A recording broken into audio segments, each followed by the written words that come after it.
what's up guys? JD Venom here, part of Venom Nation Wrestling, and this is my NXT review here tonight from Full Sail University.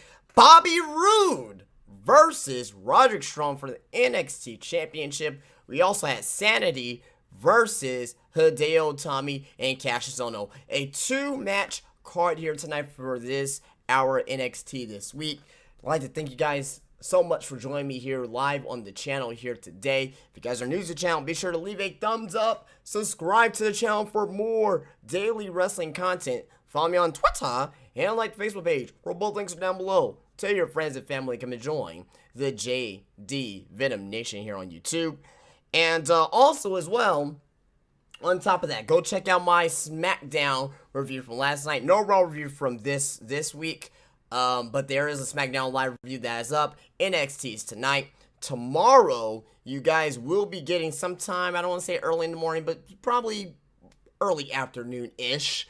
You'll be getting my Great Balls of Fire pay-per-view preview / predictions. Friday is the Getting Over podcast. Saturday is our top 10. And Sunday is our Great Balls of Fire review here on the channel. So with that, shut up. With that being said, thank you so much again for joining me here on the stream. NXT tonight, live from Full Sail University. Like I said, a two-match card here tonight. The NXT Championship was half the show. It was 30 minutes. The other half was build up for other feuds. We had a match, like I said, between Cassius Ohno, Hideo Itami versus Sandy, and a couple promos sprinkled in there as well. Let's start from the very beginning here tonight. We open up a promo package here of Roderick Strong arriving at Full Sail University with his fiance, his young child, and his mother. And so that's how NXT opens up the show, showing Roderick Strong building up for their match, his match against Bobby Roode later tonight. We open tonight's show of Cassius Ohno and Hideo Itami versus Sanity. As we know, did not do an NXT review last week, but as we know, and as I already said a few weeks ago, if you've been watching, you guys know that I'm saying that Cassius Ohno, Hideo Itami, they are primed for a feud. A heel turn for Hideo Itami is, just looming. It's just looming. It's going to be there. It's coming. It did not happen tonight. I thought it was going to happen tonight, but it did not happen tonight. Cassius Ohno came out tonight as fucking Penny Hardaway tonight. Yeah, this guy came out in a fucking Orlando Magic mock uniform. Holy shit. First week is the Seattle Supersonics. Well, another week is Sacramento Kings, Chicago Bulls. What's next? San Antonio Spurs? I'm waiting for that still. Hideo. Oh, I'm sorry, not Hideo. Wow. Imagine Hideo Itami come out like that. Cassius. Waiting for San Antonio Spurs. Just don't come out as a Dallas Mavericks or a Houston Rockets. Then we're A-okay. But he comes out looking like a fucking asshole in his fucking, basketball jersey. I love basketball. Basketball is my favorite sport. I love it when they dribble up and down the court. But he comes out with that. Hideo Itami comes, if you remember last week, I didn't actually do a review last week, but his match against Oni Lorcan, holy shit, what a match that was. What a match that was. Just blood spewing everywhere with Hideo Itami and Oni Lorcan in the match. Very good match, I would say, from last week. But yeah. This match here for Sandy, and the duel for Sandy was Killing Dane and Alexander Wolf. The story of the match was Cassius Ohno asking for a tag. Hideo Itami did not grant him a tag. At one point in the match, Cassius Ohno was distracted by Alexander Wolf. Hideo Itami was in control of Killing Dane. He was looking for a tag. He was trying to go for a hot tag, but Cassius Ohno was too busy with Alexander Wolf on the outside. So in Hideo Itami's mindset, Hideo Itami's mindset was like, oh, well, my partner doesn't need me, is not there when I need him. So basically, this is creating more dissension between Hideo Itami and Cassius Ohno. The heel turn is looming with these two. At the end of it all, Tommy hits a GTS on Alexander Wolf, which was no longer the legal man because there was a blind tag. Dane hops in the ring and takes out Tommy with a running crossbody for the 1-2-3 victory. You know, and Killian Dane, he's fucking impressive. He's money. There's money written all over that guy. Cannot wait till this guy is utilized as a single star going up to the main roster. I really want to see what he is capable of. I want to see Killian Dane versus Braun Strowman, Killian Dane versus Samoa Joe, Killian Dane versus Brock Lesnar, even if they build him up to that degree. He's a big man that can move around the ring, and he can work. He can go, and I would like to see more of him. I definitely like to see more of him as a singles guy. But after the match ends, there was no dissension, there was no breakup, not really a breakup, not really a tag team, but there was really no heel turn of Hideo Itami and Cassius Ohno as of yet. Expect that to come within the coming weeks, because there is going to be a heel turn, there's going to be a match between Hideo Itami and Cassius Ohno at NXT TakeOver Brooklyn for SummerSlam weekend. You can book it, for sure. That's definitely going to happen. How are we going to get there? You know, that remains to be seen, but we will be seeing that, and that's for a fact, okay? So after that, we had what was this? We had a promo. I was making sure I was on the right page here. We had a promo with, at the Performance Center, where media is interviewing Ember Moon. She talks about the ultimate goal of beating Asuka and the beating Asuka and beating her for the NXT Women's Championship. Ruby Riott interrupts and says Ember Moon had her shot, but she has yet to get her own shot, her own one-on-one shot. Ember seems to be fine taking out her. What? Who puts these notes in here? Jesus Christ, it seems like they're just rushing. Ember seems fine taking her out on her way to Asuka. They put Ember seems to be fine taking her on out her way to Asuka. What? Does that make any sense? No, it doesn't. But anyway. So basically, Ember Moon. I said this once and I'm gonna say it again. Her promo needs work. I've been saying this ever since I first really heard her cut her promo. Her promo needs work. If you want me to believe that Ember Moon could be Asuka, she needs to get better on the mic. She needs to get better on the stick. She's not fluid on the stick. She's scripted, I think. She's very scripted. I will say that. She's very, very, very scripted. It just sounds like, you know, WWE hands her a sheet and say, you know, read this, memorize these lines as you're doing your interview. That's all. You know what I mean? Even when I hear her talk on, you know, on Up, Down, Down, when I saw her on a couple of episodes on there, it just seems like she's like very, like I said, she sounds scripted. She sounds scripted in real life. So I guess that's just her, you know, that's just her thing. You know what I mean? When it comes to her promo work, I guess that's the way that she talks for real. But she sounds very scripted. I don't like her promo, and that kind of makes me not like her as much. She's a great in-ring performer. Do not get me wrong. I do not want to get this confused that, oh, you don't like Asuka, you say that she sucks in the ring, or, you know, some people will try to spin those words. I don't like Ember Moon on the mic. I like Ember Moon in the ring, and that's what she is doing best. Don't have her talk, just wrestle, and we'll be good with that. After that, we had a footage from last week's Last Woman Standing match for the NXT Women's Championship, in which Asuka retained against Nikki Cross. And what a great fucking match. Like I said, I did not do a review last week, but god damn it, I missed a good week last week to be reviewing, guys. But good women's championship match last week. One of the best women's matches of 2017 so far in the WWE. I'd probably say it's probably the best women's match so far this year in WWE in 2017. Maybe I was gonna think, I was like, no, not WrestleMania either. WrestleMania's match wasn't even that good. It wasn't even good at all, I don't think. But this match between Nikki Cross and Asuka was pretty fucking good. And definitely was match of your candidate for the women. If I had to separate a top 10, that would probably be at my number 1 so far for the women. I'm gonna stress this for the women, because there's gonna be some people, oh, you said Asuka and Nikki Cross had the number 1 match this year. Are you fucking stupid? Tyler Bate versus Pete Dunne. Shut up. Alright, shut up. Alright, but anyway.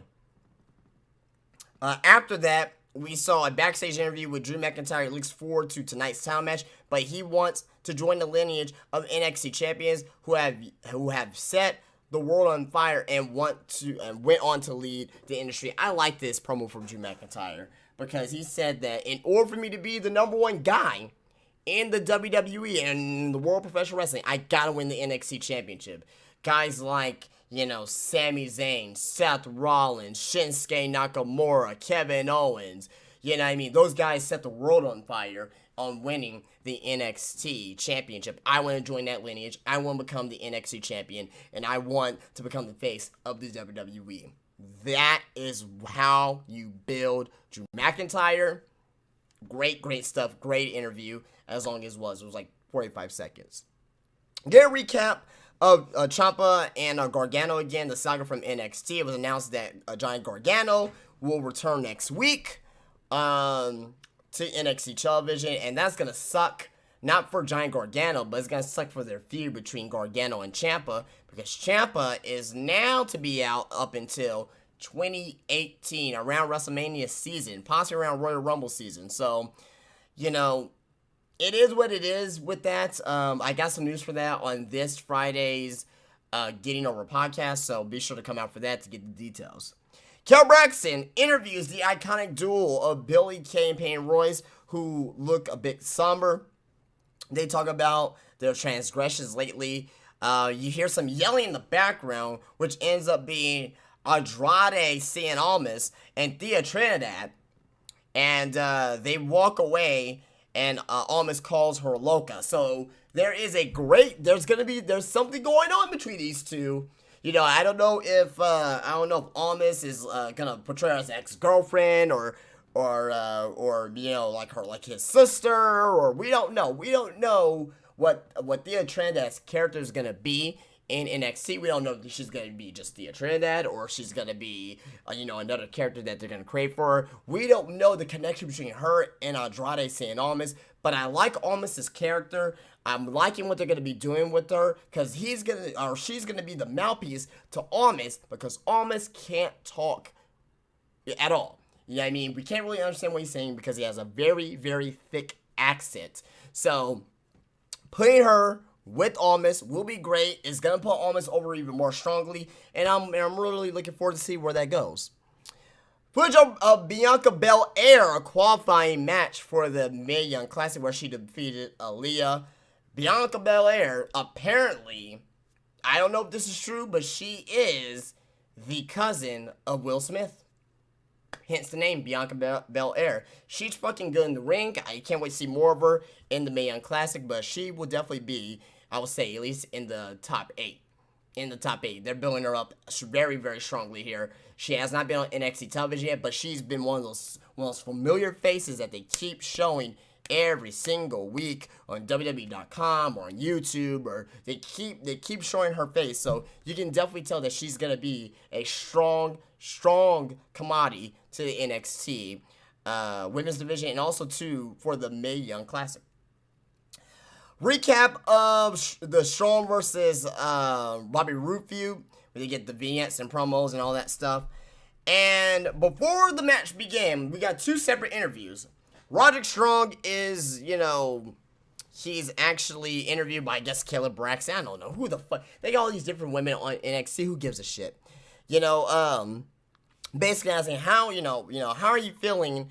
How are you feeling, or what are your thoughts, or how are you gonna win tonight, or whatever. Basically, Strong just says victory. You know what I mean? Like, what's your mindset tonight? Victory. That's what Strong said.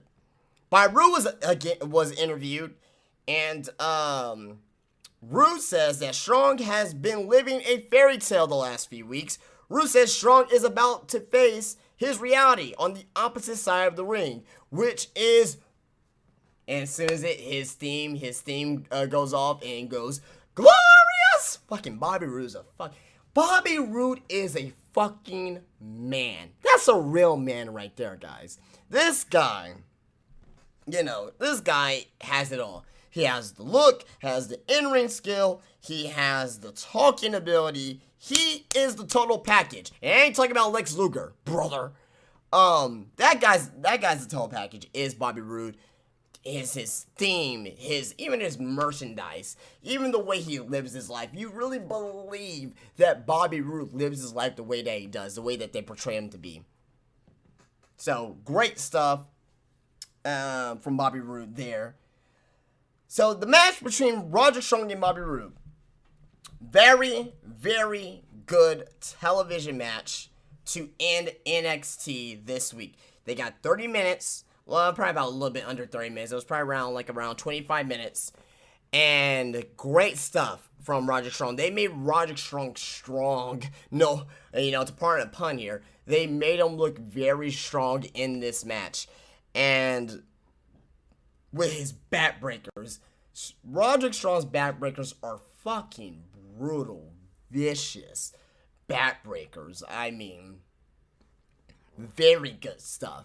They call him the master of the backbreaker, and I'm starting to believe this guy is the master of the backbreaker. Very innovative, the way that he does his backbreakers out of nowhere. At one point in the match, he picked up Bobby Roode. Bobby Roode was on the top turnbuckle.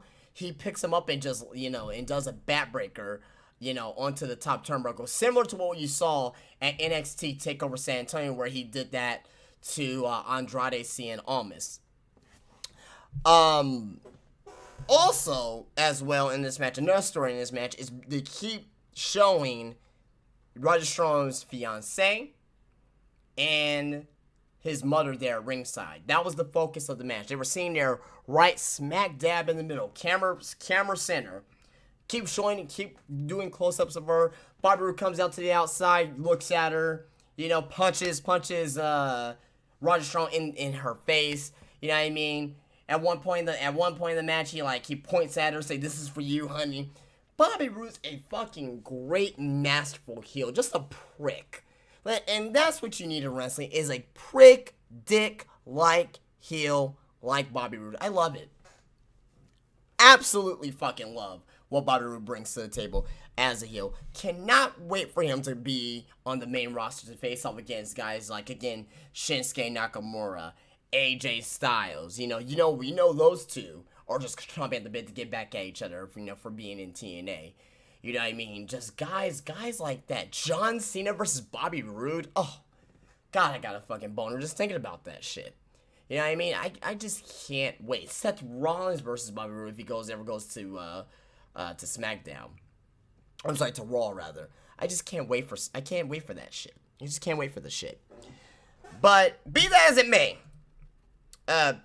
as it may, Bobby Roode and Roderick Strong, they put on a very good wrestling television match for the NXT Championship.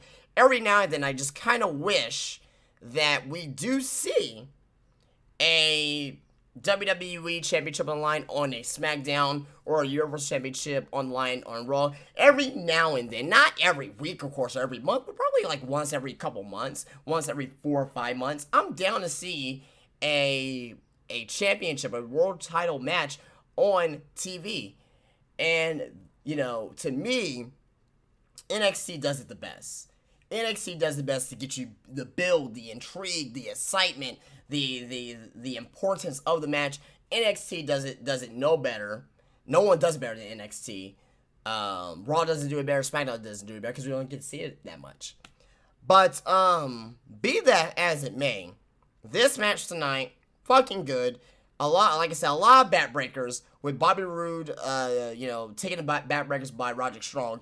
At one point in the match, we had a false finish, and they were, like I said, they were doing Roderick Strong very well here because they're really trying to build him up as the sympathy type guy. They're trying to treat him as the Daniel Bryan of NXT. That's the way I'm seeing it right now. The Daniel Bryan of NXT, where you can just get behind. Now, he's not going to be, I don't think he's over as much as Daniel Bryan. He's over. He's not to the level of what Daniel Bryan was back at WrestleMania 30 season.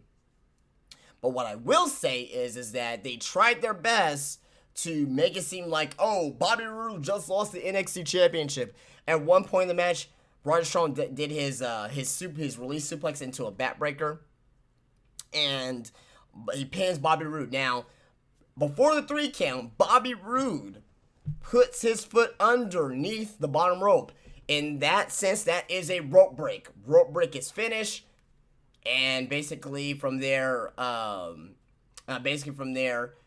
made it seem like after the 3 count, for a brief second, Roderick Strong music was playing. He went to go hug his fiancée. The referee immediately said, no, no, no, no, no. Bobby Roode's foot was on the rope. This match must continue. So basically, after hugging his fiancée, Bobby Roode attacks Roderick Strong. You know, Roderick Strong was on the apron. He was about to get back into the ring. He goes onto the outside. Bobby Roode rolls out to the floor. He has a glorious DDT right in front of his mother and his fiancée. I was laughing. Very dick move. Bobby Roode rolls back into it. Hits him with another glorious DDT for the 1-2-3 victory. And Bobby Roode is still your NXT champion. As if we thought that if the title was going to change hands. We knew the title was not going to change hands. We knew that it was not going to happen whatsoever.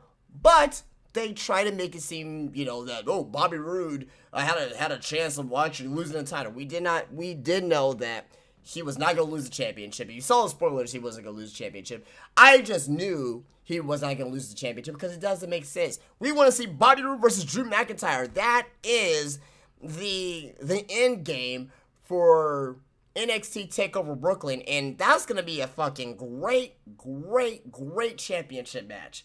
It is going to be a fucking awesome championship match in Brooklyn. I can't wait for it. I think it's going to be something very special. The fans there in Brooklyn at the Barclays Center, they are going to eat that match out of the palm of their hands, and it's going to possibly be one of the best matches of 2017 if done correctly. So, Bobby Roode is still your NXT champion at the end, and also I believe on Twitter, WWE put up a video that, let me see, didn't he do it? Okay, yeah. So they put up a video afterwards that Bobby Roode was backstage with his wife. Of his wife and of his mother hugging and all that stuff. So there you go. There you go. So guys, that's it. That is it for this week's NXT. Very good show. Very easy show to watch. It's an hour long. And very enjoyable. Very enjoyable. If you guys would like this here, be sure to leave a thumbs up on your way out. Daily wrestling videos on the channel. Be sure to subscribe to the channel. Be sure to follow me on Twitter. And like my Facebook page, where both links are down below. And that's it, guys. I will see you guys later. Be sure, and also as well, I'm gonna remind you guys again, go check out my SmackDown review from last night. We got the Great Balls of Fire preview and predictions tomorrow. The Getting Over podcast on Friday. And on Saturday, you got your top 10 on Sunday. Sunday, you have your Great Balls of Fire pay-per-view review. Just want to remind you guys as well, if you are new to the channel, so be sure to be on the lookout for that. But guys, that's it. I hope you guys have a good night, and I will see you guys later. Peace out.